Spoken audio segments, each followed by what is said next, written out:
আর এই ভিডিওটা দেখার জন্য পুরো ভিডিওটা দেখবেন আমি কিভাবে রাজুদার পকেট পরোটা বানালাম। রাজুদার পকেট পরোটা বানাবো, তার জন্য মটন ভিজিয়ে রেখেছি, সয়াবিন আলু সেদ্ধ করে নেব। এর উপরে কাঠদানা লং তেজপাতা দেবো।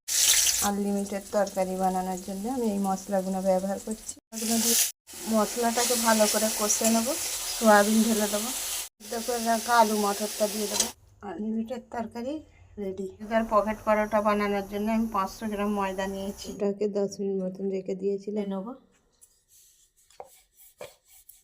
এই রাজুদার পকেট পরোটা এই বানিয়ে নিলাম। এইভাবে পরপর বেলে নিয়েছি।